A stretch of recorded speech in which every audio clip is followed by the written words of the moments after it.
Bueno, bienvenidos una vez más a esto que se llama Conversando Libremente. Es realmente un gusto poder compartir nuevamente este espacio con ustedes. Hoy tenemos el gusto de presentar a Bernabé García Hamilton. Él es abogado y es invitado especial de la cena aniversario de la Fundación Libremente. ¿Cómo estás, Bernabé?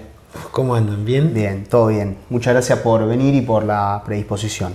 Es un placer. Estuve cuando la Fundación cumplió 5 años, también estuve cuando la Fundación cumplió 10, ahora 15, así que esperemos que sigan cumpliendo muchos más, así me siguen invitando, ¿no? Ojalá que sí. Bueno, ¿cómo nace tu vínculo con la Fundación Libremente? ¿Cómo lo conoces por ahí, quizás a Orlando Lita, el presidente? En realidad es un vínculo heredado, porque mi padre, José Ignacio García Hamilton, aportó, digamos, intelectualmente. Orlando le llama el padrino, uno de los padrinos intelectuales de la fundación, pero bueno, lo apoyó Orlando mucho y lo incentivó a armar la fundación. Entonces, a raíz de ese vínculo que Orlando fue forjando con mi padre, que vino varias veces a dar charlas y conferencias acá, después lo heredé yo y hemos generado con Orlando y muchos integrantes de la fundación una amistad que va más allá de estrictamente lo intelectual.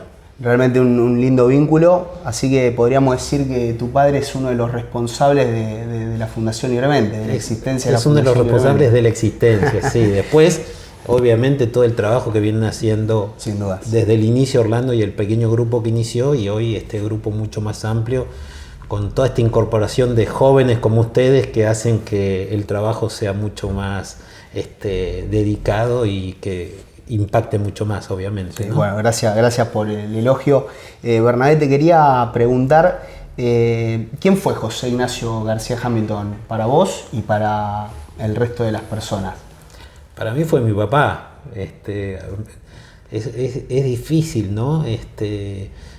Muchas veces la gente me lo recuerda todo el tiempo. Hoy ya hace más de 14 años que murió y mucha gente todavía me lo recuerda. Y claro, y la gente recuerda esa figura intelectual de una persona que trascendió mucho por los medios, que sus ideas trascendieron, que sus libros trascendieron, no solamente a nivel nacional, sino a nivel internacional. Pero para mí sigue siendo la misma persona que cuando era chico iba a la cama y me arropaba un ratito antes de dormir, ¿no? Totalmente. Así que yo extraño mucho más eso, claro, que por ahí esa otra faz de su figura, sí, ¿no? Totalmente. Y bueno, ¿cómo ha influenciado él, imagino, en tu formación académica, intelectual? Digamos, hubo en parte, sabemos que José Ignacio fue un gran liberal.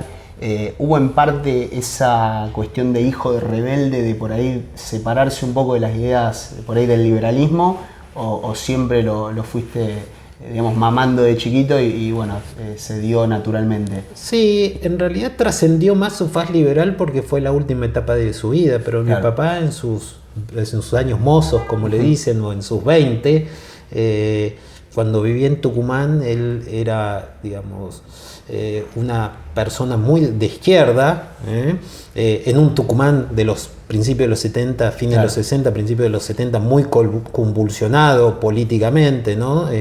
Todos sabemos que ahí funcionó mucho el ERP y Montoneros, y luego el combate que hubo durante el gobierno militar justamente al ERP y a Montoneros.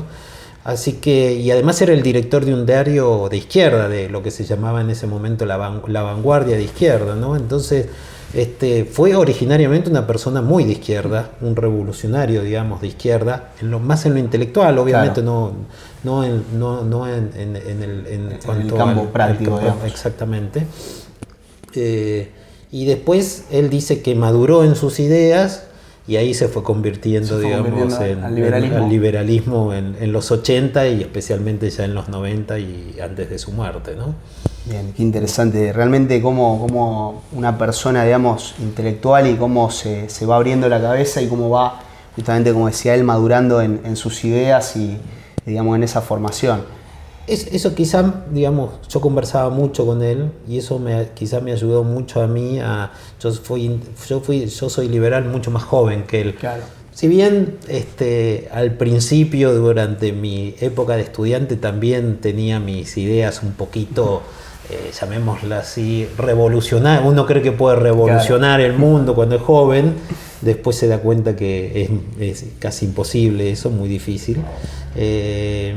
Pero me hice intelectualmente liberal mucho más joven que él, ¿no? O sea, yo cuando ya terminé la facultad y empecé a practicar la profesión y me incorporé a la cátedra de Martín Krause en la Universidad de Buenos Aires y después fui incorporándome a otras cátedras, principalmente con un amigo, Eduardo Estorder, hijo, que es un liberal, digamos, de primer nivel hoy argentino. Me fui arraigando estas ideas liberales, ¿no? A través de la lectura del liberalismo. A mí me gusta mucho más el liberalismo político, mucho más que el liberalismo económico, o no solo el liberalismo económico, ¿no? Pero bueno, uno estudia todo, digamos. A veces estudias autores liberales en lo político y otras veces te tocan temas económicos. Bueno, de hecho, una de las críticas que se le hace mucho a los liberales argentinos es que por ahí pecan de economicistas, ¿no? Y por ahí no van al análisis de otras cuestiones también tan o más importantes quizás que la propia economía. Sí, eso es cierto. Hay una idea acá en Argentina que el liberalismo es estrictamente económico y que lo importante del liberalismo es hablar de mercados y de la libertad que se necesitan en los mercados, pero eso sí, como bien decías vos, eso es solamente una faceta, digamos. O sea, el liberalismo fue el movimiento que permitió hacia fines del siglo XIX, XVIII y durante todo el siglo XIX ir a todas las sociedades modernas, ir ganando libertades, ¿no? O sea, derechos políticos, derechos económicos o libertades económicas y logrando conseguir encapsular al poder, ¿no? O sea, recordemos de dónde veníamos del poder absoluto. Luis XVI en Francia decía l'état c'est moi, o sea, concentraba todos los poderes y además decía, él era el Estado, tomaba todas las decisiones sobre la vida, las libertades y las propiedades de los individuos. Y el liberalismo fue a través de las luchas y las constituciones, Revolución Francesa, las gloriosas revoluciones en Inglaterra, la independencia de Estados Unidos, ¿no? Distintas etapas de movimientos revolucionarios que fueron logrando esas libertades para los seres humanos y la consagración de derechos, ¿no? Principalmente el derecho a la vida, porque lo que nadie se olvida o nadie recuerda bien es que en esos gobiernos totalitarios o gobiernos unitarios, en el sentido de que una persona tenía todo el poder, lo que más corría peligro era la vida de la gente, digamos, la propiedad era lo último, pero si vos no tenías asegurada ni la vida ni las libertades, difícilmente ibas a tener derecho a cuestiones económicas relacionadas con la propiedad, ¿no? Así Totalmente. Que sí, hay que hacer mucho hincapié siempre en eso. Sí, sin hablar, es de vital importancia. Como para ir cerrando, Bernabé, quería preguntarte cómo ves al liberalismo, pero también puntualmente cómo ves la sociedad argentina en la actualidad. ¿Qué críticas le podrías hacer y qué esperás o qué pretendés que pase en el futuro? No te digo en las próximas elecciones, pero sí en el mediano o largo plazo.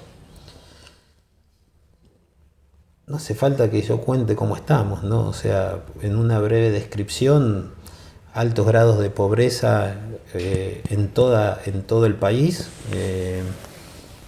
una decadencia no solamente económica, como decíamos recién, sino también una decadencia intelectual. Los políticos argentinos no están estudiando los temas y además toman todas las decisiones en materia política para la próxima elección, para ver si pueden llegar a ganar la próxima elección. No hay estadistas los últimos años en Argentina, ¿no? Y desde lo cultural, bueno, graves problemas educativos, que eso se traduce en graves problemas culturales, lo estamos viendo todos los días, ¿no? Los problemas que tienen los chicos para ir al colegio, para quedarse en el colegio, el grave problema que estamos empezando a tener con el narcotráfico, ¿no? Acá San Nicolás, acá nomás está Rosario a 20, 30 kilómetros, todos sabemos los problemas que tiene. Además de esto que hablábamos, ahondados con los problemas del narcotráfico y los sicarios, ¿no? O sea, gente que comete delitos por muy poca plata. Sí.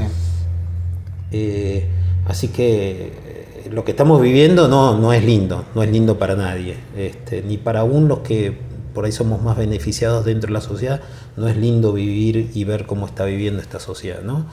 La expectativa es ver si algún o un grupo de líderes, porque como siempre uno, hablando justamente del liberalismo, el liberalismo no es una persona el que consiguió, la Revolución Francesa no la hizo una sola persona, la hizo un grupo, ¿no? Y lo mismo la independencia norteamericana no la consiguió una sola persona, sino hubo una idea y atrás de esa idea un grupo importante.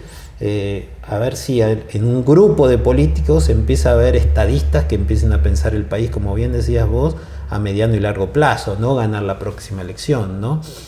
Claro, eso conjuga un poco la cuestión política con la cuestión económica, con la cuestión social. O sea, los políticos dicen, no, pero yo necesito ganar la próxima elección, y para ganar la próxima elección necesito tomar decisiones que no importa el largo plazo, importa solo el corto plazo. Así que esperemos que empiecen a haber políticos que no solamente piensen en el corto plazo, sino que empiecen a pensar en el largo plazo. Y ahí, en ese sentido, las ideas liberales respecto de lo económico se tornan importantes, porque los últimos 100 años, te diría desde antes del golpe de 1930, primero el golpe de 1930 inició una caída de las instituciones argentinas, ¿no? Y desde el punto de vista económico, desde esa época, entre conservadores y después las ideas más de izquierda y lo que nosotros llamamos intervencionistas de ese momento, y hoy los últimos 30 o 40 años lo que se conoce como el populismo, ¿no? O sea, o gobiernos que lo único que les importa es, para seguir en el poder, es repartir dinero. Argentina viene sufriendo una gran decadencia económica, mucha intervención económica, altos niveles de endeudamiento y altos niveles de inflación. O sea, ya no nos podemos endeudar, entonces generamos emisión monetaria y generamos inflación, y al mismo tiempo tenemos altos niveles de tax, o sea, de impuestos, altos niveles de carga impositiva, lo que ha generado este combo que ha generado que termina en estos niveles de pobreza, de indigencia, de pobreza, exactamente, indigencia, y de una economía muy cerrada que no ayuda a nadie, ¿no?